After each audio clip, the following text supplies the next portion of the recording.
The incident began on a cold February morning in 1988, when the Black Sea, normally a quiet Soviet-controlled expanse, became the stage for one of the most reckless confrontations of the late Cold War. For decades, the Soviets considered these waters their private courtyard, protected by coastal missile batteries, air regiments stationed in Crimea, and the full strength of the Black Sea Fleet. Few American ships ever approached these borders, and none dared to cross the territorial limit. That unwritten rule had held for nearly the entirety of the Cold War. But on this morning, Soviet radar operators at Sevastopol saw something they were certain had to be in error. Two American warships were cutting directly toward Soviet territorial waters. Commander Vladimir Bogdashin aboard the Krivak-class frigate Bezavatny stood over his radar screen in disbelief. The blips were unmistakable, one large vessel in the lead, another slightly trailing. They were moving with steady, deliberate purpose, not drifting, not misnavigating, not hesitating. To the Soviets, this behavior defied every rule of Cold War seamanship. To cross the 12-mile limit was to cross a political tripwire. Every sailor on the bridge knew that. Yet the Americans kept coming. As the silhouettes broke through the mist, the identity of the lead vessel shifted the atmosphere from confusion to shock. It was the USS Yorktown, a Ticonderoga-class cruiser equipped with the Aegis combat system, one of the most advanced naval weapons suites ever placed at sea. Beside it sailed the USS Caron, a Spruance-class destroyer known for its electronic surveillance capability. Their presence this close to Crimea defied strategic logic. No American task force had ever attempted to push this deep into Soviet-controlled waters without a crisis already underway. Bogdashin knew his orders. Prevent intrusion at all costs, but do not start a war. It was an impossible contradiction, one that set the stage for a confrontation that would horrify Soviet admirals, stun NATO observers, and reveal a much deeper truth about naval power at the end of the Cold War. The warning went out across the bridge of the Bezavatny as the American cruiser closed to within sight of the 12-mile line. Bogdashin lifted the radio handset and issued the standard territorial defense command, a phrase drilled into every Soviet naval officer for decades. His voice was clear, steady, procedural. The reply from Yorktown, however, was delivered with a calmness that unsettled the entire Soviet watch team. The Americans claimed they were conducting innocent passage, a legal term Soviets found infuriating and absurd. There was nothing innocent, they believed, about a nearly 10,000-ton cruiser with long-range missiles sailing toward their border. Inside the Combat Information Center, Soviet radar technicians tracked every movement of the approaching vessels, aware that the Black Sea Fleet, coastal radar installations, and nearby air regiments were all watching the same plot. This was not a remote confrontation, not a distant provocation in the Atlantic or the Pacific. This was happening at the Soviet Union's own front door. And for the first time in years, the Americans appeared prepared to test whether Moscow would enforce the territorial lines it repeatedly declared non-negotiable. What confused the Soviets was the Americans' behavior. Yorktown held a perfectly steady course, unhurried and silent except for its single radio transmission. The ship looked almost indifferent to the destroyer and frigates scrambling around it. There were no signs of fear, no visible change in readiness posture, no evasive movement. To the Soviet officers accustomed to reading naval body language, this calmness seemed unnatural. But the situation sharpened dramatically the moment Yorktown crossed the territorial line. Alarm indicators flashed across Soviet consoles. Command posts along the Crimean coast went to heightened alert. Air defense networks activated, ready to engage should the standoff escalate. Yet even in this moment of rising tension, the American cruiser refused to alter course. Bogdashin faced a dilemma with no safe solution. His superiors demanded he stop the intruding vessel. Yet every officer aboard understood that firing on a U.S. warship, especially one equipped with Aegis, risked igniting a wider conflict neither nation wanted, which left him with only one option: a physical confrontation that would soon stun both navies. As Yorktown pushed deeper into the restricted zone, Bogdashin realized the standoff was collapsing into a scenario no Cold War training manual had ever truly prepared him for. The Americans were not bluffing, not maneuvering, not even acknowledging the Soviet vessels circling them like warning beacons. They behaved instead with an unnerving stillness, what Soviet sailors later described as ghost ship confidence. If the Americans felt threatened, they did not show it. If they intended to retaliate, nothing in their posture revealed it. But the longer the standoff continued, the more pressure mounted on the Bezavatny.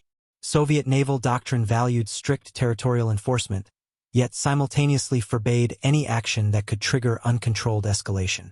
Bogdashin needed a method to force the Americans to stop without firing a shot. At that moment, he chose the most extreme interpretation of his standing orders. He ordered his ship to prepare for a deliberate collision. The idea of a 3,000-ton frigate physically confronting a cruiser over triple its displacement bordered on tactical insanity. Naval collisions were violent, unpredictable, and capable of crippling entire fleets. But the Soviets believed the shock itself would force the Americans to halt their advance. On Soviet ships, adrenaline surged. Sailors braced against bulkheads. Damage control teams stood by, knowing full well that they were initiating a maneuver as dangerous to themselves as to the intruder. Meanwhile, on board Yorktown, the response was radically different. The American cruiser did not increase speed. It did not engage weapons. It did not alter course. Instead, it maintained a calm, deliberate trajectory. Its officers trusting their training, their rules of engagement, and most importantly, the capabilities of the ship systems to monitor every threat vector without panic. When the bow of Bezavatny slammed into the port side of Yorktown, tearing steel and scattering sparks across the deck, the impact shook both vessels. Soviet sailors were thrown off their feet, their ship grinding against the side of the larger cruiser. Yet, to their astonishment, even after the collision, Yorktown did not break formation. It simply corrected its heading and continued onward. To the stunned officers aboard the Bezavatny, the Americans' reaction, or lack of reaction, was more shocking than the collision itself. Soviet sailors had expected alarms, evasive maneuvers, perhaps even a show of weapons readiness. Instead, Yorktown behaved as if the impact were nothing more than a minor inconvenience. The cruiser kept moving deeper into Soviet-claimed waters, maintaining the same steady pace and unbroken radio silence. It was an act of confidence so absolute that it sent a chill through the Soviet bridge. But the situation grew even more volatile when a second Soviet ship joined the confrontation. The SKR-6, a smaller frigate, attempted a parallel maneuver against the USS Caron, the American destroyer accompanying Yorktown. Within moments, the Black Sea had turned into a chaotic ballet of steel, water, and geopolitical brinkmanship. Hulls scraped, paint tore, and sparks flew as the Soviet vessels attempted to physically push the Americans back across the territorial line. Yet through it all, the Americans refused to yield. From Sevastopol to Moscow, Soviet command centers were abruptly thrown into crisis. Radar stations lit up across the Crimean Peninsula. Air defense networks scrambled fighters and primed batteries. Communications channels flooded with frantic updates. In their effort to force the Americans back, Soviet units had inadvertently revealed much more than territorial resolve. They had exposed their entire regional defense posture. On board Yorktown, however, the incident was processed with almost clinical precision. Aegis radar tracked the approaching Soviet ships with unparalleled clarity. Sensors monitored frequencies as Soviet coastal stations went to full alert. And much like the collision itself, the Americans' refusal to panic was not born of arrogance. It was rooted in the confidence of a system designed to maintain perfect situational control under pressure. The Soviets expected the collision to intimidate the Americans. Instead, it highlighted the growing gulf between the two navies, one relying on aggressive physical enforcement, the other on technological superiority and disciplined restraint. As the Soviet vessels regrouped, their officers began confronting a more disturbing question than territorial violation. If the Americans were not intimidated by physical force, then what exactly were they relying on? When the Soviet investigation began that evening in Sevastopol, the initial focus was on the visible damage: the torn plating along Yorktown's hull, the scraped paint on Caron, and the crushed railings along the Bezavatny. But within hours, the discussion shifted from the physical to something far more unsettling. Admirals reviewing the radar logs and communication tapes began to realize that the Americans' true objective had not been territorial intrusion alone. Their composure during the collision now appeared calculated, almost strategic. The Soviet Navy soon discovered why. During the confrontation, every major coastal installation along Crimea had escalated into high readiness. Air bases activated their fire control radars. Missile sites shifted frequencies. Command posts relayed coded instructions across multiple bands. And without intending to, the Soviet military had illuminated the full spectrum of its Black Sea defensive network, all while Yorktown's sensors remained quietly locked onto every signal. This was the moment that horrified Soviet admirals. The Americans had not simply risked a collision to assert navigation rights. They had used the confrontation to trigger a massive, involuntary disclosure of Soviet electronic signatures. The Aegis combat system, with its phased array capability and rapid processing power, recorded everything. Radar sweep patterns, communication delays, reaction times, frequency changes, even the coordination hierarchy across different bases. The Soviets were stunned. Their aggressive maneuver, intended to force the Americans back, had instead broadcast their most closely guarded operational data directly into the receivers of a ship designed to exploit such exposure. This realization reached Moscow like a gut punch.